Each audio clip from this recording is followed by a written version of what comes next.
Well, good morning, good afternoon, good evening, wherever I'm finding you in the world. I'm Fred Plotkin. This is Fred Plotkin on Fridays. Today is actually January 22nd of 2021. So in America, we had a huge change of government 2 days ago. For many of us, the air is much fresher, even in a couple of days. Um, as Dinah Washington used to sing, what a difference a day makes. And I'm very happy to welcome my guest today, Brian Jagde, a very fine American tenor who is well known in many cities around the world because he has a big international career. He is a New Yorker and he joins me from New York. So, Brian, welcome. Good to see you. Hey, Fred, thanks for having me. So, how have your 2 days been? And I feel like a weight has just been lifted. I feel like everybody kind of feels that way. Even the day of the inauguration, I'd woken up to receiving another cancellation of a job. And so I was like, gosh, what a way to wake up in the morning from a note from your managers and due to COVID, of course. And still, for some reason, I felt like it was going to be a good day, and it ended up being a great day. And the sun was shining, and we have a new president and a new leadership, and just some positivity for the first time in like 4 years. So it just feels really, really good. Well, it raises a very important question. You, like many American artists, you've lost a lot of work because of the pandemic. Typically on this program, I don't talk too much about the pandemic, but you're a particular individual for reasons I want to get to, that your career has been a North American career, but very much a European and now Asian career. You are an international artist who happens to be a New Yorker. Um, but we in this country have seen so many performing artists, whether it's opera, dance, theater, anything live performances, basically not have work for almost a year because Mm. of the realities of this.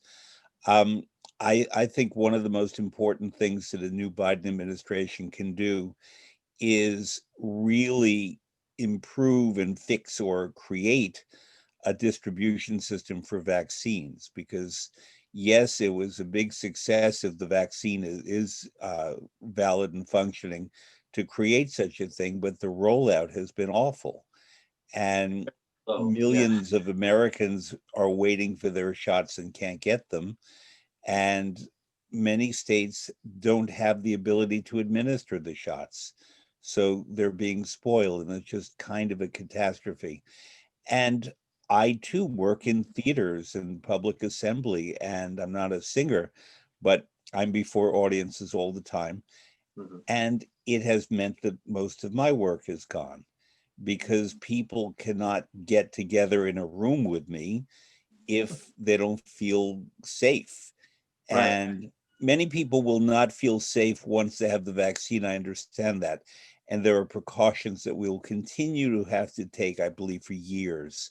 Mhm. But if we can create a new normal with COVID that involves vaccination, um, in Europe, on the other hand, I know American singers who are resident in Europe or Mhm. just happened to be in Europe when the pandemic hit. I was working in London, but chose to come home to New York because I didn't know how long I'd have to be in London. And therefore, they have work because Mhm. certain theaters, such as Barcelona, Vienna, have managed to do some programming. Naples did, they had Jonas Kaufman recently. And so it is possible, but it takes a great deal of planning. I Yes. think, and I wonder what you think, our country has just not prioritized that, thinking that art is something extraneous. But frankly, in our city, New York City, it's a huge motor of the economy, much more than sports, for example. Oh, yeah. So tell me what you think. No, I couldn't agree with you more. It's about prioritization. I mean, in Europe, there's a priority for these arts, for the performative arts, for the classical art form, for all arts, for museums, for there's a cultural like you grow up with this in your culture, and in our culture we've kind of put it on the back burner and moved on to other things. And what's crazy about that is when it's there, when there is this culture, when there are these performances going on, the cities are packed with people who are spending money. I mean, all these other industries revolve around performative art. You have the food industry. I mean, look at restaurants. There's so much money that comes in from having shows and having people perform.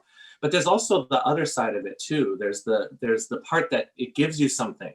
You walk away with something that you might not have thought of before you got there. And it depends on the show, and you can come away with so many different things from the arts. So yeah, it's about prioritization. In Europe, there, most of these houses that you're mentioning, they have at least 30% funding from the government. Here, you're lucky if you apply for 5%, and that's not enough. It's just not enough.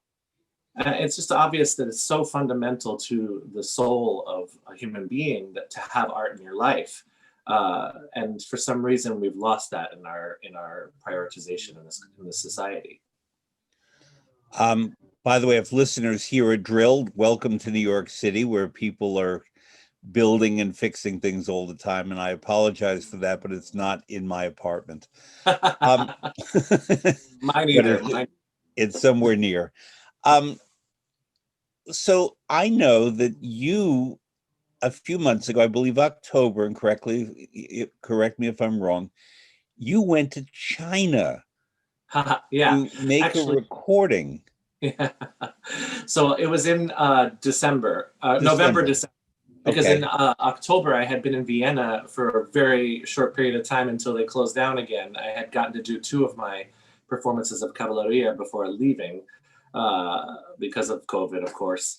And then, yeah, I was able to get this wonderful opportunity to perform Das Lied von der Erde for a recording.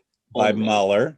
Yeah, by Mahler. And it was a Deutsche Grammophon recording with the Shanghai Symphony and Maestro Wang Liu, and it was just and Michelle de Young, mezzo soprano. Just an amazing group of people, and also a new piece was being recorded, another Das Lied von der Erde, to be put on a song of the earth, if you will, to be put on the recording in its in Chinese original language. So it's fascinating album to come out next year, I believe. So let me give listeners a little background, and then I want to hear how you actually made it. Please. Das Lied von der Erde was written by Mahler in 1908 and 1909. He was very ill by then. He had received a diagnosis of congestive heart failure in his late 40s. His daughter had died. He was the victim of anti-Semitism at the Vienna State Opera and had to leave. And it was not a good year for him. Mahler also spent a lot of time in winters working in New York at the New York Philharmonic and the Metropolitan Opera. And he would take his summers for composing. And he had what he called a composer's hut. He had 3 in his life. The first one was near Salzburg for his early music. His middle music, sort of the 4th and 5th symphonies and other things, was on a lake in Austria called Wörthersee. And I've been in all 3 huts, and that hut was very beautiful in a dense forest, and you can feel Mahler, nature and bird sounds and all of that. And it's gorgeous. And I happened to be there once alone in a rainstorm, and I had to stay there for 5 hours during the storm. And it was glorious just to be where Mahler was and imagine him in this rain. The 3rd hut was more spare, more Spartan.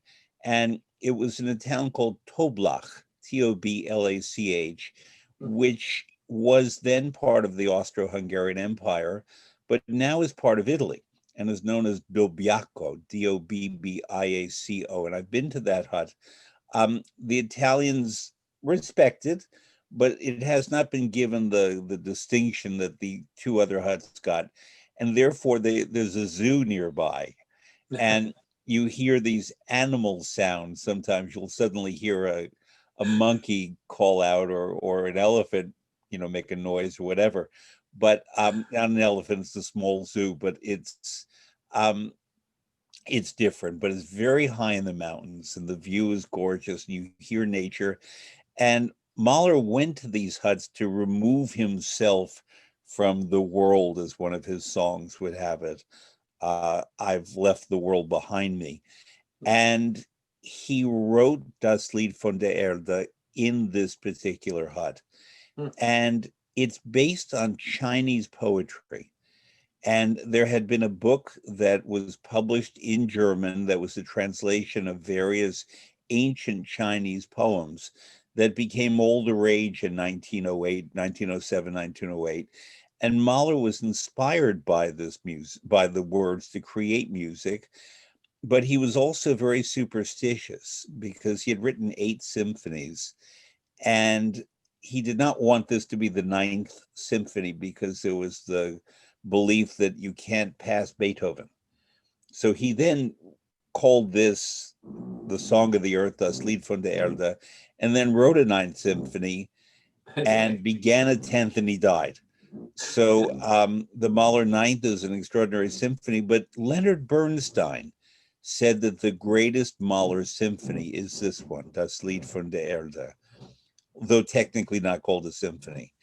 And it's a collection of 6 songs, 3 for tenor and 3 for lower voice, as it's described. Sometimes it's a mezzo or an alto, sometimes it's a baritone, but the tenor is always there.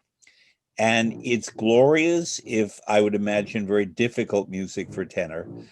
But what was it like to record this in Shanghai when it's based on Chinese poetry and the knowledge that the local musicians had about the meaning of the poems in Mandarin, in Chinese? Tell me the whole experience, just getting there, number one, during a pandemic, going to China. How did that happen? I have a question really quick. I read somewhere that he actually never heard it at Das Correct. Symphony. It premiered after his death. And he was known for actually making changes after hearing things live and never got to for this. So it's actually very interesting to perform a work like that because it leaves some interpretation open for dynamic choices, things that maybe he might have changed had he heard it. So I remembered that being part of my kind of role study for it. Yeah. So anyway, the experience. In China, there's a quarantine when you get there. So you have a 2-week quarantine. It's very strict. There's a whole process you have to get in. Most countries, like for Europe, when I was trying to go for work, you'd have to get a COVID test within 72 hours of travel. For China, it was 48. And the turnaround was so tight and it made it very complicated. Also, the embassies are closed here in New York, and literally the maestro had to call in a favor and have them open the door for me to walk in the building to get a visa to go to China. They went all out to make this recording, so I have to give it to them because there was no way it could have happened without like a million people working on it and getting both Michel de Jong and myself there. Getting there was a whole ordeal. I mean, it's like going into a totally different experience and not what you'd expect. Actually, I've been to China before. I love China. I think it's actually a really interesting country and culture. So many different cultures to experience there, actually, because it's huge. And I'd only been to Beijing previously, shortly, and now down a little further south. It was just a very different experience. You get to the airport, everybody's wearing full hazmat suits. They send you on this long path where you go station to station to station. You get tested. They test you in a way that I've never been tested. I mean, it was severe. What does that mean? Well, okay, so I've had cheek swab. I mean, in Vienna, I was being tested at least twice a week, and leaving from New York, I've had tests all up the nose and in the cheeks and in the back of the throat, like all the different versions of this test that exist, I've had. But this one was a little bit more invasive in that they take a swab and they put it in your nose and it goes all the way back, like, I mean, into your throat almost. And then they turn it, then they leave it there for 10 seconds. And they sort of, luckily I had a guy who was telling me all this while he was doing it. And then they twist it again. And then they pull it out. And then they do it again in the opposite nostril. It's thorough. It's as thorough a test as you can get. And, you know, in a way, it's actually probably why their numbers had been down for so long. I mean, they really locked it down. And in fact, once I got into, I'll get to that, but then they take me to a COVID hotel. And luckily, the Shanghai Symphony had found one of the better COVID hotels because I had heard some experiences, but you had to really make sure that they took you to that hotel. Otherwise, you would get stuck somewhere else and it could be even worse. 2 weeks in a hotel room without being able to leave the room. Only human contact is a person who comes in a hazmat suit once a day to spray disinfectant on the floors and take the garbage and leave. Did you have to make your own bed, basically? Oh yes, oh yes, and they delivered 3 meals a day to your outside your door that you could only open the door with a mask, pick up the food, and bring inside. It was super strict. I think. And may I ask a little bit about the food? I mean, I'm trying to imagine because in New York we get Chinese food delivered all the time, but it must be very different. Very different. I think you had a choice in this hotel, which was like this is probably one of the better ones. Like I said, I think it was like a luxury COVID hotel, if you will, because I was able to choose between Western food and like Chinese food. That's what they called it every day. And it was a full menu, so you couldn't choose per meal. And there were some things that were fascinating. Even the Western stuff was just, not necessarily things you want to eat, but it was okay. It was edible and I survived. And, I think only by the 10th day did I start to go a little stir crazy. Yeah. And I had brought like some like portable weightlifting equipment. I was trying to keep myself active. The symphony provided a lot of extras in the room so that we had like some fruit and things that we could like snack on just in case we weren't going to eat like chicken feet that night. Which actually that was quite delicious, I'll say. My mother's a chef, and there were a lot of things that I actually ate there that are incredibly delicious. So you never know. You never know what you're going to get. But I enjoyed the experience after I got out of the quarantine hotel. The funny thing about it is I spent more time in quarantine than I did with the actual symphony because it's only 3 songs. We had a week to record. And Michelle actually had trouble getting from our midpoint because of the late arrival and a testing, and so I had to start recording before she could, and they had already recorded the newer work. So I was just, gangbusters, and honestly, it was fun. And like you asked about how it was to work with, Chinese musicians working on a piece that was originally from Chinese poems. They had an understanding of it in a way I think that you wouldn't necessarily experience in other places. I think because they had also just recorded the Chinese version of it too, they had even more depth in their playing for it. So I think I think in a way there's a lot of positives that come from trying to go to places of origin for text. I've never thought of that for recording before, but I think this is going to be a really worthwhile recording for people. I think it's going to be an incredible experience to have the two juxtaposed against each other. Also has 2 singers in that one, and it's a little bit shorter, but it's really some interesting music. So it should be fun for everybody. Well, I'm very glad you recorded it. And Michelle DeYoung, who I know is a superb Mahler singer. Yeah. She's one of the really go-to Mahler singers in the world. So they were right to get it. But it struck me as someone who's been a manager in the arts, couldn't they have gotten 2 Chinese singers? I think they could have. Yeah. And they did for the first piece. Of course, because there's no way I would have probably bastardized their language. Although while I was there, I really felt like I could learn it. Like I was like, you know what? I can learn this language. It really was, the tones really kind of felt natural. And I only learned like 3 words, but yesterday was Placido Domingo's 80th birthday, and he's done opera in many languages, including Chinese. And sort of. I mean, I don't speak Chinese, so I can't judge the quality of his Mandarin, his Cantonese, and so forth. But I know because you told me that your mother is a chef and that you make pasta by hand.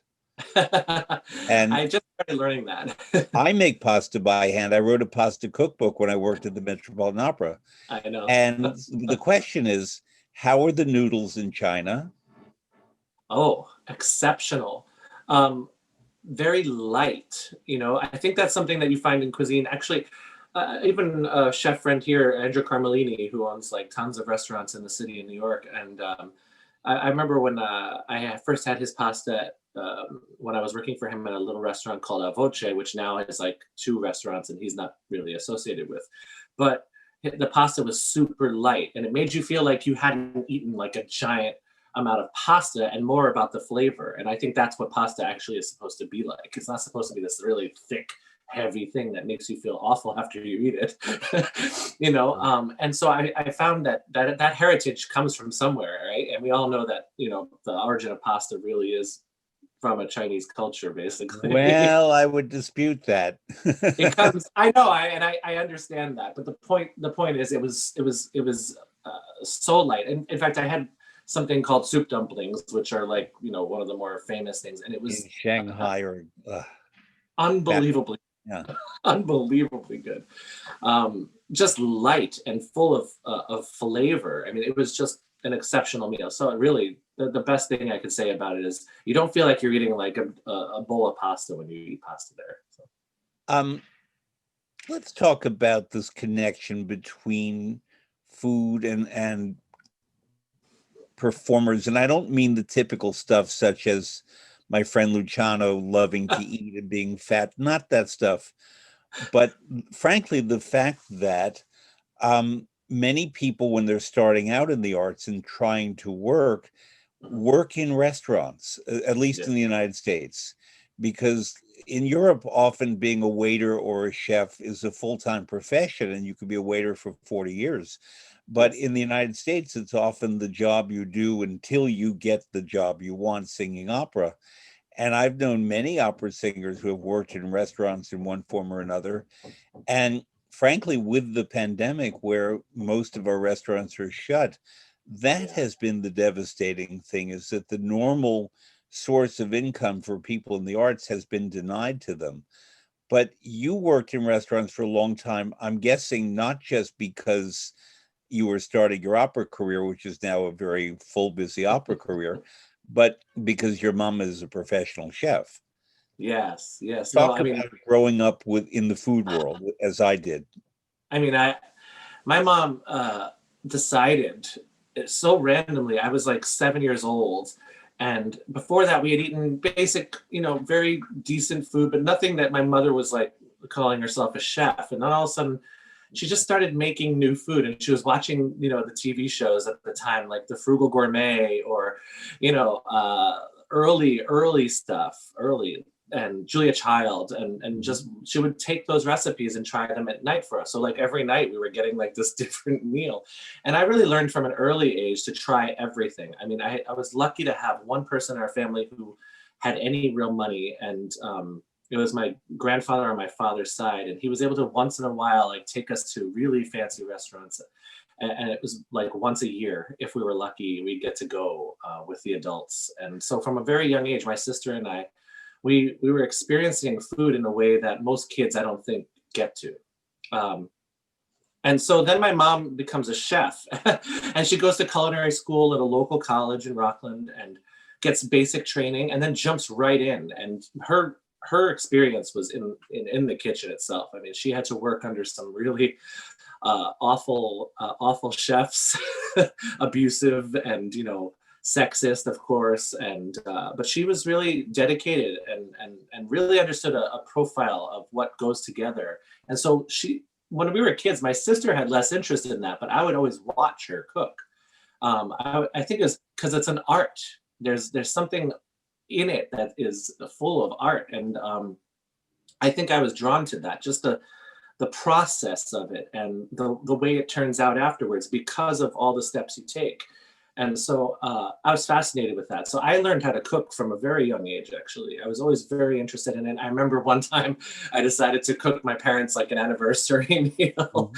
without telling them, and it went really well actually, considering. But I was gutsy, just considering I shouldn't have been probably operating a stove at a young age.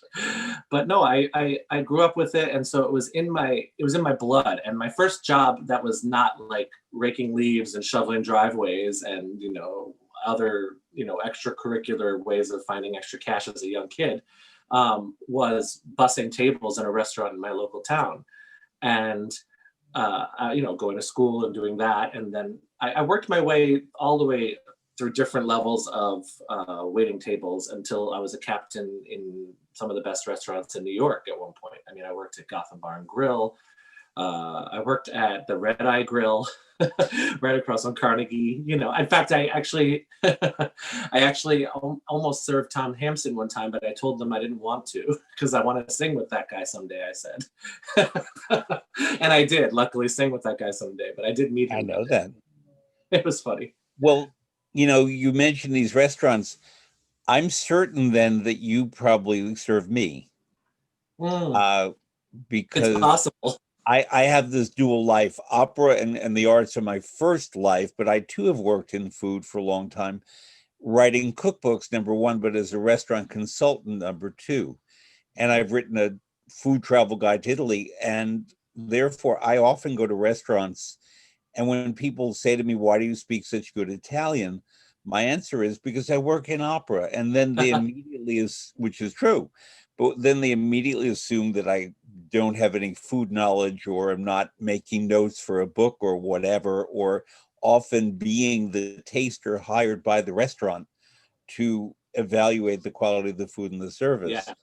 But you are great. Thank you very much. I appreciate that. Well, I mean, one of the places, because I teach at New York University in the Italian department, is right down the street from Gotham Bar and Grill. Exactly. And I took Morella Frani to Gotham Bar and Grill and all kinds of people after we'd have them at the Casa Italiana Zedili Marimo of NYU. And it's a high pressure world. And I got to tell you, I so completely prefer working in the arts. And people say all the time, they say, gee, you work with these big opera stars and opera singers, and they'll name certain notorious ones and say, God, it must be terrible. I said, are you kidding? They're wonderful. They're disciplined. They have to work with other people. They're collaborative.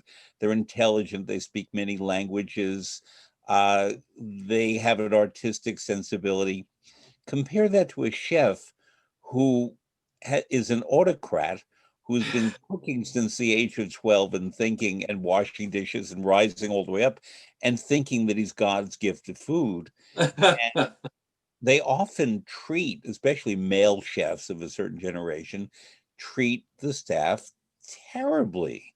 Yes. In a way that if a conductor or a stage director treated people that way in opera, they wouldn't get very far. Yes, there were the famous autocrats, there were the exceptions, but basically opera is so much more collaborative. And as Birgit Nilsson said, if the birdies are not happy, they don't sing. So it's just a different environment. You won a Birgit Nilsson Prize, is that correct? I did not win the Birgit Nilsson Prize. I thought you did. In San Francisco? Merilla? Sorry. Something named for Birgit Nilsson? Oh, you're talking about an operalia. Operalia. Yeah, no, I did win the German prize. Yes, exactly. Yes. But you're too young to win the Birgit Nilsson Prize. You have to be at least like 55 years old. That's the thing I found, with that competition. I thought I should just sing something that's from that era because there's very few people who will be able to, win that prize. So I thought, why not show what I'm capable of possibly 10 years from now? Let me just make this very clear. When Birgit Nilsson died, she left in her will $1 million prize, and it's gone to Domingo, I believe, to Barenboim, I'm not certain, to Nina Stemma, to artists further along in their careers. And you're too young. But you won the Operalia Birgit Nilsson Prize. That's right. Which is a separate thing version from the $1 million one. May you one day win the $1 million one. I'd be happy to. But But yeah, go ahead. sorry, there was something about what you were saying earlier that was interesting when it comes to the food and the dictatorship, if you autocrat, if you will. But the thing is, there are people that demand excellence, and I think that's part of what the chef is, and like the conductor or the teacher. You know, there's roles like that that are correlative between the two art forms, and I think that there's a way to demand excellence without being a complete jerk, of course. Some people don't know that. And there's still some conductors out there who don't know that, obviously, and singers who also act in certain ways that they shouldn't. So it's always about personalities in any business, I think. But there are correlations between it to demanding excellence and demanding what you think is excellence. And that's a very interesting thing when it comes to collaboration, because one of my favorite parts about being a singer is that you go to a place with an idea of how you think you're going to interpret something, and then you find other people, and then you create something together that's unique to your cast, to your performances of this opera that's been done hundreds of times, maybe, you know, or millions of times at that point. So I think that's part of the joy of it. Although, like you said, there are some people who are trying to demand it in a way that's not so kind. Well, I'll name one, because he was a friend of mine. We lost him a few days ago to COVID. Oh. Was Elijah Moshinsky. To Oh. me, in my life experience and the people I worked with, he was one of the two best stage directors, along with Giorgio Strehler. There were many others who I didn't necessarily work with, like Jean-Pierre Ponel, wonderful stage directors. I Sure. think Robert Carson is an outstanding stage director, and I know him, but we've never worked together. But Elijah Moshinsky died just a few days ago of COVID in a very operatic way. I hate to say this, but he would laugh too, maybe. Yeah. He had a fall Mm. and broke his arm very, very badly, and was taken to hospital in the UK and contracted COVID in the hospital. Ugh. Which is why I'm telling everybody out there to walk carefully and take care. I mean this very seriously, and focus, because focus, you know, as an opera singer, also in cooking, if you don't focus, things go wrong. Yeah. And I think we're all distracted in our daily lives anyway, with the political blur and everything else. But everything we do in our work, whatever it is, we have to be very mindful, and also walking down a street. But I just want to say about Elijah Moshinsky that Elijah demanded excellence Mm. always. And he achieved excellence much more often than most opera stage directors I know. And he could be a bit difficult. He could be a bit demanding, a bit, you know, if you woke up and your voice is not in good shape on a particular day, or you're in bad mood or whatever, he'd not be the easiest person to be around, although he could be very loving, supportive, and sympathetic. But in a rehearsal environment where you have a limited amount of time, he often was a bit expeditious and to the point, and we get a little short with his communication. But Yeah.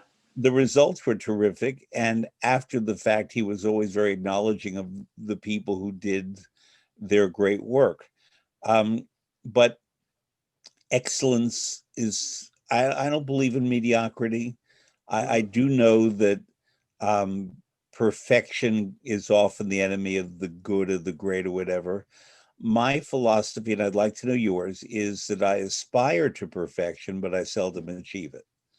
Oh And on yeah. rare moments when I do, I recognize it and realize, well, that was a lucky day, but it's not that I could repeat that. How about you in your approach to your work? I mean, I know, for example, that sometimes you have to jump in for artists, or you know, you've had COVID test up your nose and you're uncomfortable. What, any number of things. A singer works with his body. How how do you reconcile that in Well, I terms mean, of it's striving for constant correctness? work. I mean, that's the thing. There's nothing easy about trying to have a career, especially at this level. You're you have to be willing to like sacrifice a lot of things in your life in order to keep your focus directly on one thing, really. It's a dedication that I think a lot of people don't quite understand when they're getting into the art form. For me, because I grew up in a situation where I was working before I was 10, because, you know, we didn't have a lot of money in our family. And I mean, at one point, my parents were like, "If you want clothes, you need to get a job." I mean, that was that really happened, you know. So it wasn't that easy. So I always had a work ethic, and I think that's what actually, you know, kind of got me through college in a way. It made me dedicated to this. Once I realized I wanted to do it randomly, I think I just went full steam ahead, direct in this one lane. And yeah, I had to wait tables in order to do that. So that's what I did.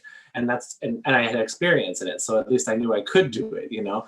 But uh, it's such an emotional thing, because when your instrument is your body, you can't, and it's inside, even, you can't see it, you can't replace a string, you can't it's not tangible in this way that every other instrument mostly is.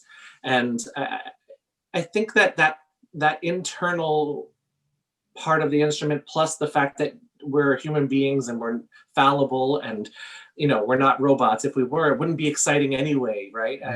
You know, when you see, in fact, even with this list that I sent you of some recordings, what I think is interesting is not the perfection necessarily of all of them, but like also the things that where people took chances, and maybe there's a little blip or something, but it doesn't matter because they're expressing something. And I think we get obsessed with perfection a lot, especially because with recordings, audiences, they tend to hear what comes out as perfect because it's a million takes. And, you know, we hear all the stories of tenors recording high notes in the beginning and then they splice them in. And, you know, I mean, that happened. Trust me, it still happens. And that's because we want to produce something that's really perfect for one moment for you in your home. But when it comes to live performance, the whole benefit of it is that it's a different experience every night. You know, even the quote unquote most perfect singers out there, there's always something different. And I think that's also a testament to how we want to grow. We want to grow as artists. We don't want to do the same thing over and over again. I was recently with one of my favorite conductors in the world, and he gets a new score when he does a project, even if he's done it, you know, hundreds of times, because he wants to look at it fresh, and then maybe he'll refer to his notes from the last one or the ones before that, where he'll be like, oh, you know, I did this last time and I remember why I did it, and that's why I want to keep it. But every time it's still a fresh new piece of music to them and to myself. And I think that that's what makes it art. That's what makes it living. It's really hard to fight off the emotional side of it. You're performing in front of up to maybe 3,000 or 10,000 people if you're performing in a stadium or something, and you feel like all eyes are on you, and at the same time you're your own worst enemy because you're judging yourself, and it's really hard to get past that. I think it's about having a good team around you, having a solid technique that you can rely on even when you're sick. You know, I forget who was the famous soprano who said that she was sick. She was only not sick a couple of days in her entire career, and unfortunately she wasn't singing those days, you know. So we perform for our audiences, and we want them to appreciate those little differences, those things that aren't perfect, those things that are unique to us, and hopefully that's what we're doing for them. I mean, hopefully we're giving them an experience that they can't repeat, and that's why they come back to see the same opera over and over again. In fact, even in the same run, I know people who go to every performance, and they experience a different experience every single time. So I think it's always going to be a challenge for everybody who goes into the performative arts, especially because you're in front of people right then and there. It's a little different if you're a painter. You're not painting in front of an audience usually. I mean, there are people who do, but it's a different kind of art form, and it's something that takes everything you have to do. Everything. A few questions came to me in what you just said. The first one is something I've always wondered about. Restaurants in New York, in the United States, excuse me, and frankly now in London and certain other places, are incredibly loud. And I had Dr. Anthony Yan on recently, and he's a very famous doctor for the voice. And he tells people such as you, such as me, to not even go into loud places such as restaurants because it creates a tension in the throat. And even if we're not speaking, it's not good because the hearing connects directly to the voice. And if you and other artists, while making your way into your art form, had to work in restaurants, what was it like to be in those noisy environments where, frankly, people shout? I hate to say that. And they shout at the waiters, and the waiters shout back at the guest, even in Gotham Bar and Grill, which was a very fine restaurant, but the noise there was Tremendous. terrible. Tell me about the experience of wanting to protect your resource and your money right here, but Mhm. still having to work in a restaurant. Well, at that time, I was still in my 20s, and when you're in your 20s, you can get away with murder. You could sleep 4 hours a night, and I was working, like in college, I was working like 5 jobs and going to college full time, and you could still sing for like 6, 7 hours a day, Mhm. But the truth is, it was about trying to not speak loud. It's really a challenge when if you're a guest, for instance, at a restaurant. It's very challenging, especially if you've just finished a show, because you're hot, you're like on this high, and you've just performed, so you're really warmed up, if you will, because you've just sung an entire opera. But that's where people actually have trouble with their voices afterwards, because they go to a restaurant and celebrate, and if it happens to be a very loud one, and they're talking and using their throat in a way that we don't use when we're singing. See, when we're singing, we're actually using it the most efficient way. We're using it from our diaphragm and our support. And so when I was waiting tables, I was actually trying to do that. I was trying to talk in the position that I would sing in. It actually helped because people could always hear me. But especially in like Gotham, like, which was a really loud restaurant, I Yeah. remember that. I remember it being like a very tiring experience. Plus, I was living all the way up in Inwood, so at 2 in the morning when I would finish my shift, or 1:30 in the morning, I'd be taking a 2 hour subway because I have to wait for the A train. Mhm. Um, it, it- all those things. When I go to like live concerts, when I go see Billy Joel, or when I used to see the Grateful Dead, but that was a long time ago. I used to sing all the time, but now when I go, I'm always lip syncing. I'm always not actually phonating, because I know that I'm not going to feel great the next day, because I won't be using my voice the way I should be. I love rock music, but I only go to one rock concert a year to protect my ears Yes, because yeah. the way They have my devices now for voice a little bit is my work, but my ears are even more my work. And I went to hear Billy Joel last year at Madison Square Garden or 2 years ago now, because he's a great artist and one Yeah. should. But I was holding my ears the whole time, and an usher came over and handed me earplugs. And he said that we realized that certain people just can't handle that kind of sound. It's a decibel level, yeah. Yeah, Actually, I have. they have other devices now that you could buy that are protective of your ears, but don't mute the sound quite as much as an actual earplug. You might want to get those for those live experiences once in a while, so you don't have to plug your I ear. on my smartphone have a decibel meter that I've Yes, installed. And yeah, if I'm in a place, also a restaurant, frankly, and if the decibels are above a certain level, I leave. yeah, yeah. I understand. I need this for my career, and I It's can't only stay in those environments. You're right, and that's when I talk about things that you have to give up. It's Sometimes you have to give up things, little things it's even. true. It's true. It's not so little. Um, Another thing that you mentioned is about the perfection, let's call it, of a recording. And by that we mean a studio recording.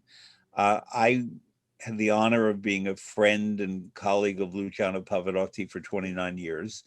And one of the things that bedeviled him the most was having to compete live with his recordings because he sold hundreds of millions of recordings.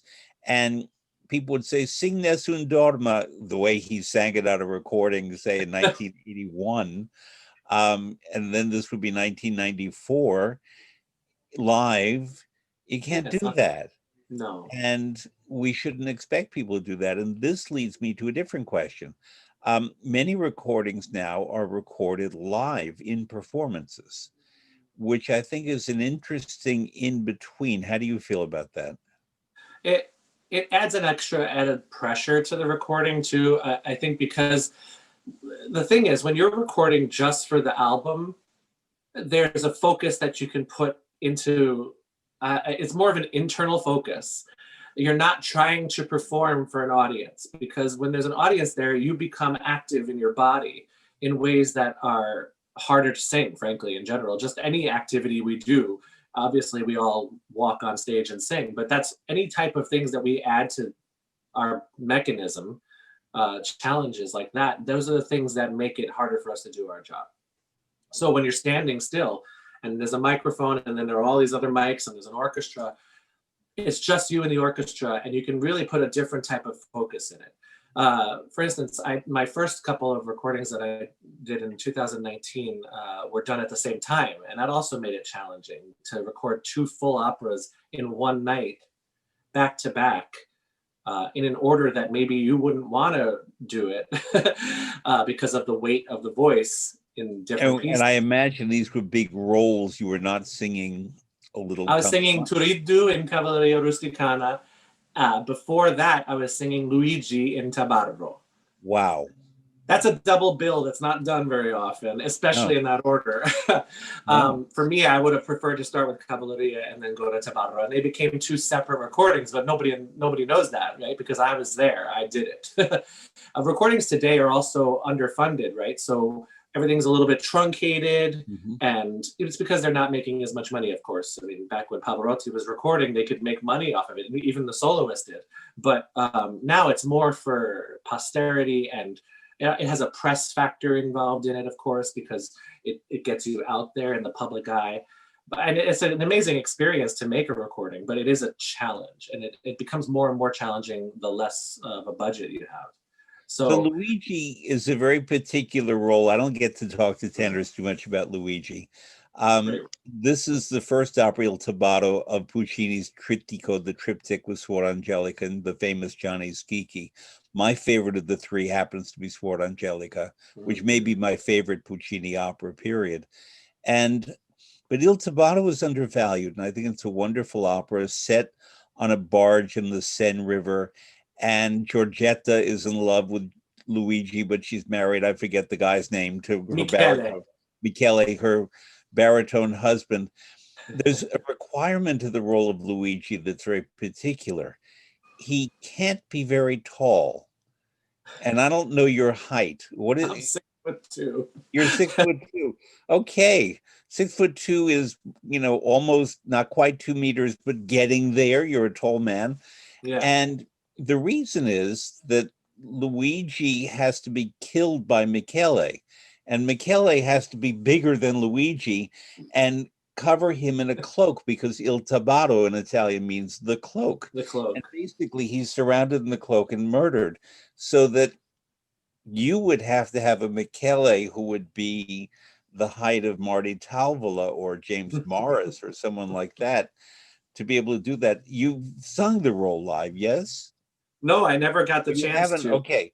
So we're going to have to find, this is going to have to be a very tall cast. There are a couple of people I can think of who might be able to pull it off. But yeah, it's true. As a tall person, it must be a little bit harder for some. Because Louis Lima, wonderful tenor, was a short man. And he sang the role a lot because he would just disappear in the cape and that was it. But it would have to be a really big guy to get around you in a way that he could convincingly completely make you disappear in the cape. All right, we're going to work on this. We're going to have. But Tabarro is a great score, though. I mean, it is. Oh, it's so like dark and moving, and I feel like it's really painted well, if that makes sense. It's text painted well, because you feel like you're on the water from the very first phrase of music. Da, da, da, da, da. All that, like, you feel like you're rocking almost on the water, and not that people are on a boat, but the point is it's right there. It's an exceptional score. I think it should be done all the time. I knew Puccini's granddaughter Simonetta, and it's no secret to say that she was not an easy person. She had a tough life. If people want to know about her life, they can Google an article I wrote about Simonetta when she died, but she really had a difficult life. But I had one discussion with her, and I said that had I known her grandfather, the only thing I would have suggested to him modestly would have been that instead of setting Il Tabato in Paris, I would have set it in Livorno in Tuscany. And the reason for that is that then Il Trittico, the triptych, would have been a classic Tuscan trilogy, and he was Tuscan. Yeah. And Livorno is sort of the rough seaport of Tuscany. And Suor Angelica is set in an abbey, and Gianni Schicchi is the most Florentine opera in the world. And it would have had a dramatic cohesion, and I never quite understood, and Simonetta didn't know, why this one work is set in Paris in the triptych and the other two are set in Tuscany. I think I know the answer. What's that? I mean, I'm not sure.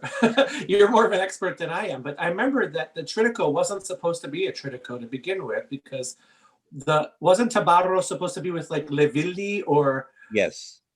So I think that might be part of the problem, because the story and the music were supposed to be a double bill with something else originally. Is that right? I'm remembering something from my music history. So maybe that's why. I think so, but he could have made the change to Livorno and nobody would have complained. But then I also would have told him to set La Boheme in Milan and not Paris, and set it specifically on January 27th, or the third act on January 27th of 1901, or actually January, a couple of days after, because that was when Verdi died. And I would have had the snow scene, because it snowed that day, be Verdi's funeral passing in the background, and not sellers of eggs and cheese and so on. Wow. Imagine Verdi's funeral going by in the background as Mimi and Rodolfo have their argument, and then they decide they'll stay together until spring. And it would have been homage to Verdi, but that's the stage director in me. Well, that's really actually like I'm very impressed with that. I mean, it would be actually it would bring a weight to that scenario that doesn't exist really. Yeah, where it's just basically you have women selling eggs and cheese. Yeah. It doesn't quite work for me. Anyway, I want to talk to you more about, well, number one, I want to tell listeners that Brian Jagde has sung in almost all of the great opera houses of the world. And it's really true. When I went down the list in preparation, Vienna, Dresden, San Francisco a lot, the Royal Opera House in London, Paris, Naples, Verona, the Met, Chicago, Amsterdam, Palm Beach in the winter, I hope. You made your European debut in Poznan, Poland as Werther.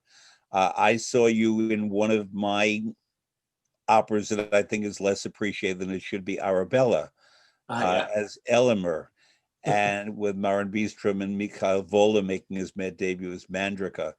And I've heard you as Calaf, I've heard you as Don Jose.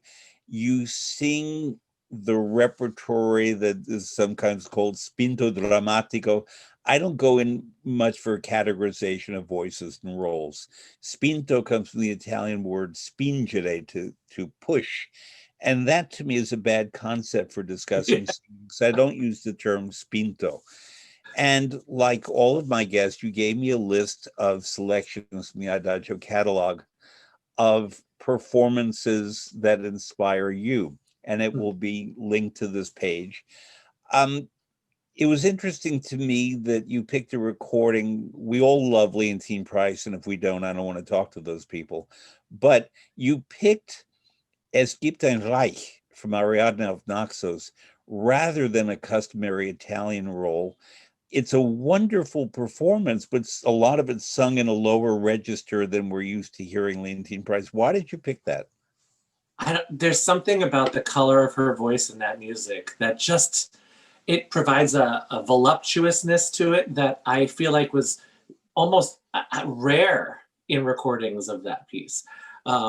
She's an excellent singer and an excellent performer too. So you get, I don't know, something fuller in the voice that I think was maybe just never there before. So that's why I chose that piece. And I love all of her music. I mean, I have tons of now we're just increasing our LP collection. We want to get back into LPs because it's so much better, I gotta say.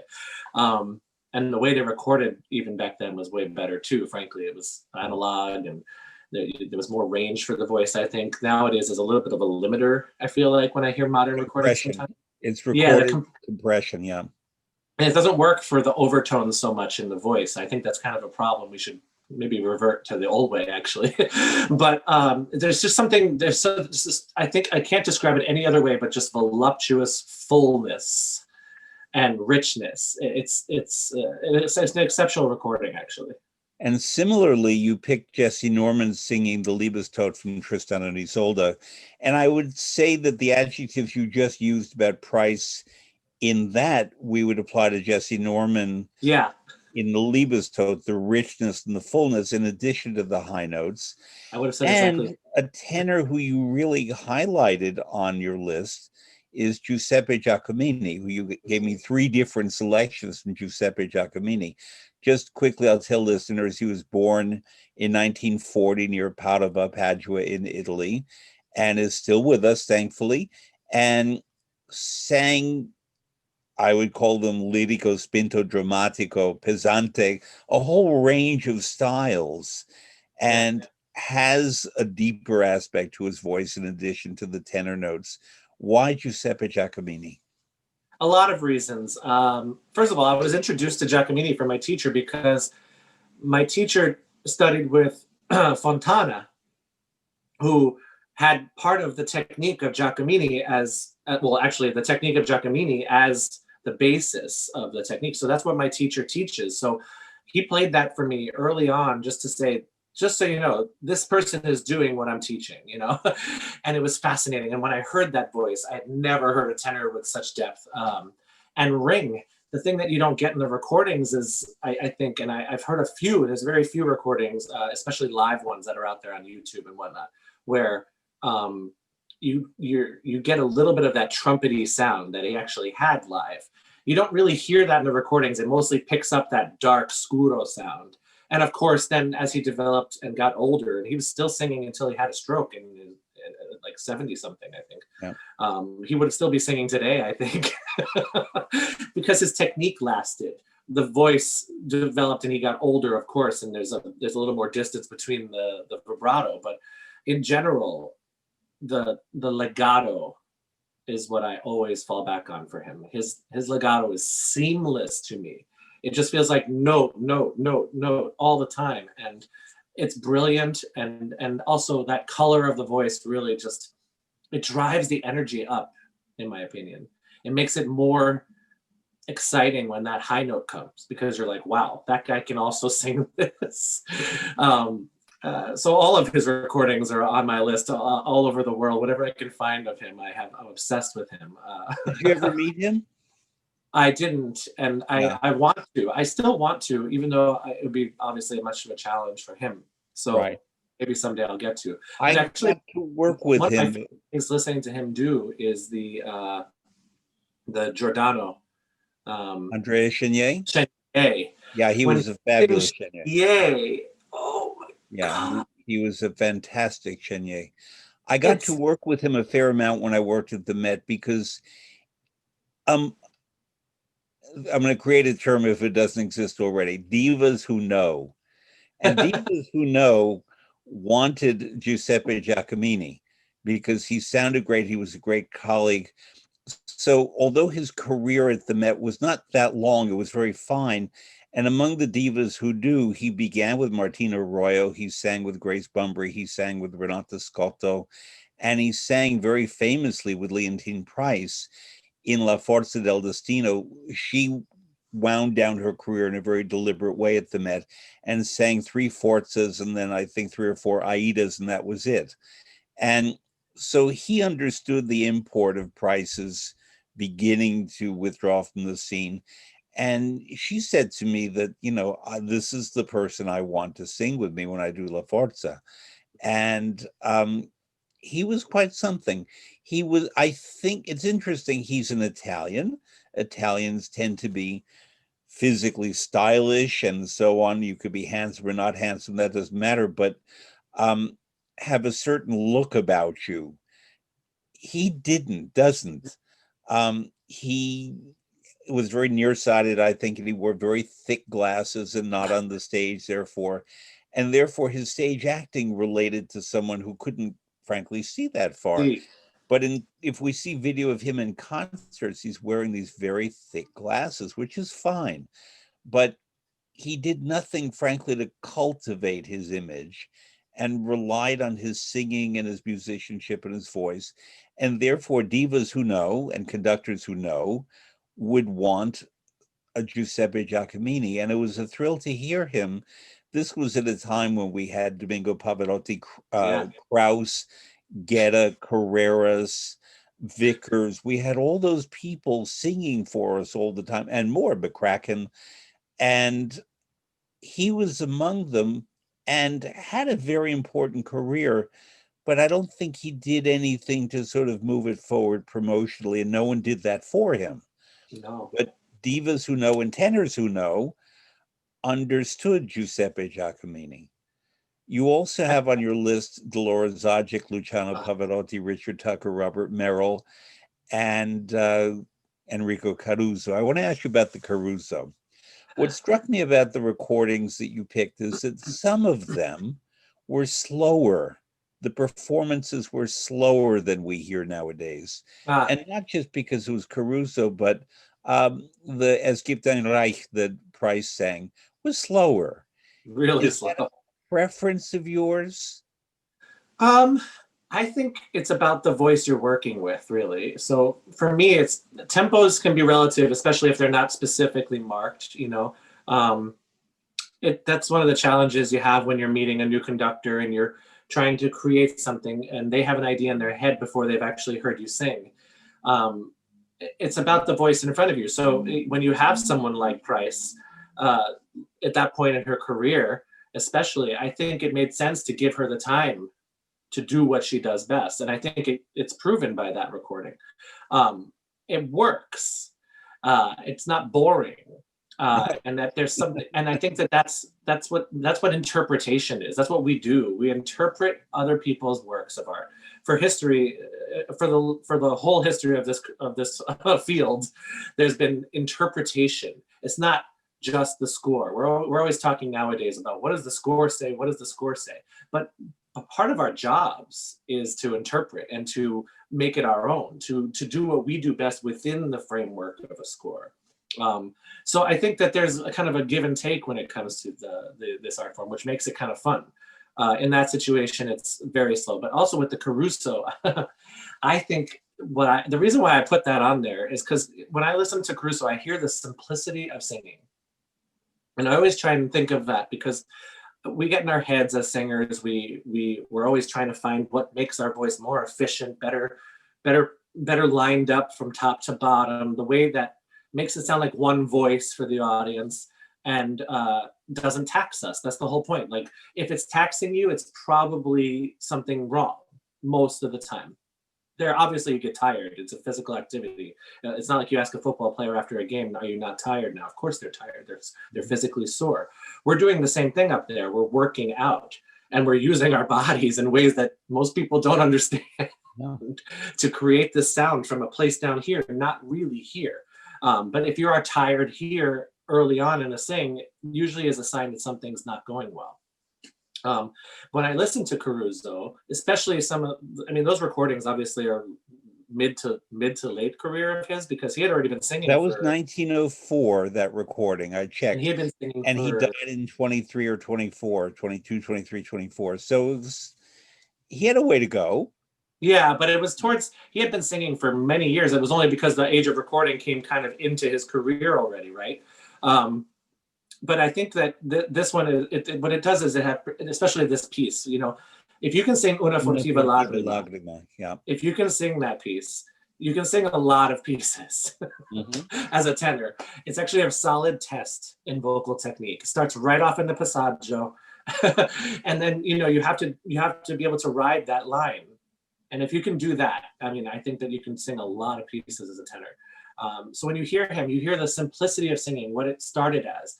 Also, it reminds me that this field has developed in tons of directions over the course of the last 120 years, 100 and so years. And technique has changed, and ideas about what is right and wrong have always changed in this field. And I think that that's also cool. We get so obsessed with it. We get so obsessed with each thing. And I think that that's what makes reviewers so important, because they have their opinions, but it doesn't make it the right opinion. It makes it an opinion. And Does it every make them audience, important or self-important? who Reviewers. do I think they're important or self-important? Well, you said that's what makes them important, and I would say that some of them that I've known are self-important. And I definitely concur with that. I mean, I'm sure that everybody's got an ego. I mean, It's I'm just asked to depending on review, and the I size of always it. say no because I know what you people go through. Just to We do go that, through a it lot. never dawned on me to say, this really he didn't sing it the way so and so did. I So think, what? yeah, exactly. I think also nowadays, especially, anybody can be a reviewer. So Yeah. there's a different requirement, I think, for reviewers than it used to be. They also used to understand the art form in a way and understand what it takes to do it more, and didn't take one note out of a performance.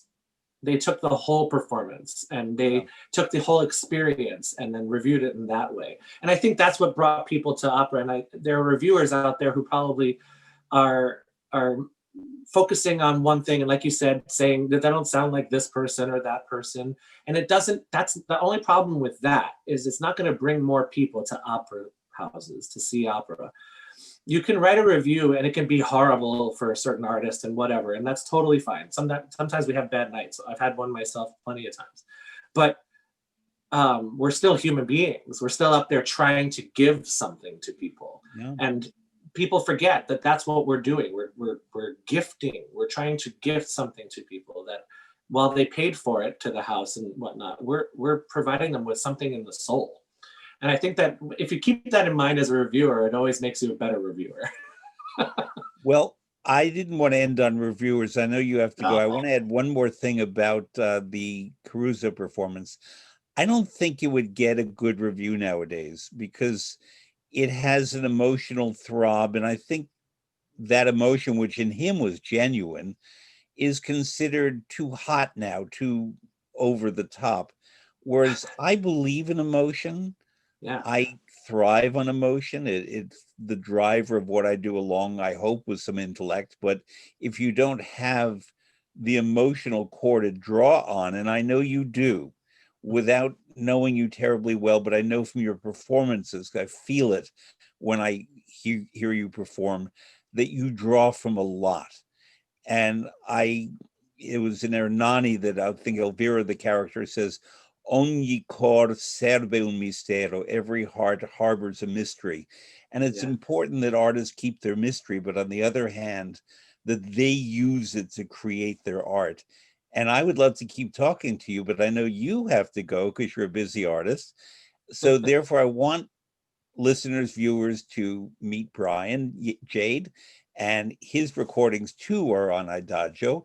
And one day, once we all get our shots in our arms, you are going to be out before the public on all the great stages of the world. And we look forward to hearing you. Thank you, Brian. Thanks for having me, Fred. It's been a Sure. blast. Take care. Take it easy.